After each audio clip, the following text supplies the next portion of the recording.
end, didn't he? Queried Holmes. Or is he still at large, shooting up towns in the Wild West? He sure had an end. But Pete advanced no further, and set to stirring his coffee vigorously and frowning at the brownish scum of milk which had gathered on the top.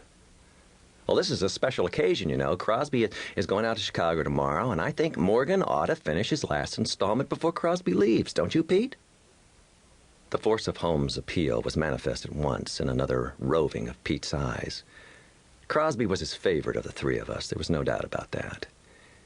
It was from Crosby that he had heard most of his favorite tidbits of sanguinary news. All right, let's have the death scene of Morgan. Holmes spread his elbows out on the table in a restful attitude of attention.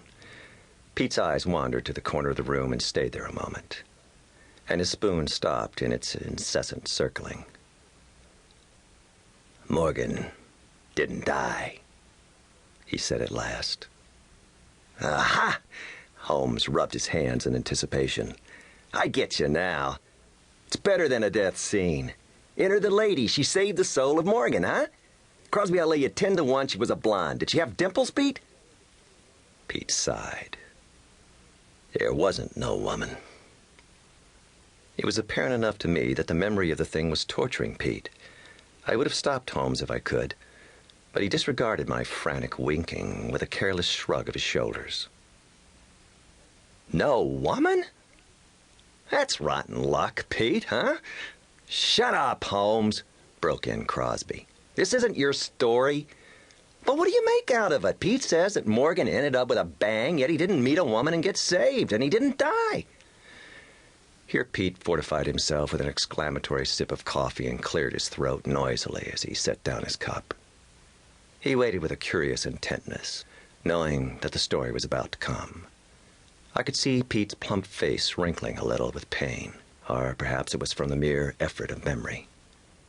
I don't know as I said that there. In a way, he didn't die, but in a lot of other ways he did die. Yep, I got a hunch that he died all right. He dropped his head and scowled as he drew a scroll on the tablecloth with the handle end of his knife. We exchanged glances of wonder, but no one spoke. It was down at Barclay's. I think I've told you a lot about Barclay's already, haven't I? Sure, said Holmes cheerily. This begins to look up. Barclay's was the road inn, wasn't it? Yep. That was the place where Morgan drank a quart of firewater one night on a bet, wasn't it? Yep. Some tank, exclaimed Crosby. Well, go ahead, old-timer. The death! The death! Exclaimed Holmes. Remember the goose and the golden eggs, Holmes? Said I.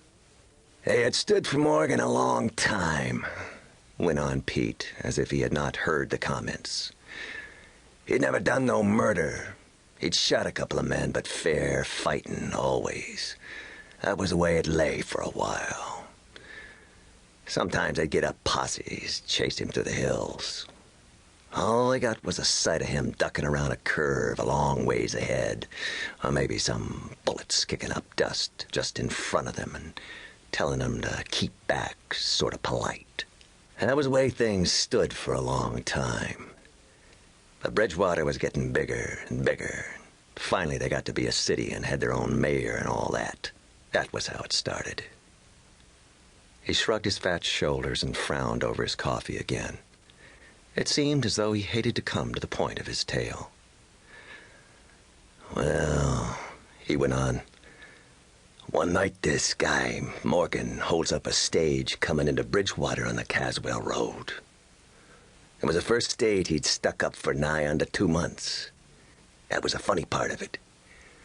He just did it sort of for the fun, because excitement was getting kind of low around here, and you can all buy into the fact that Morgan sure enough loved excitement.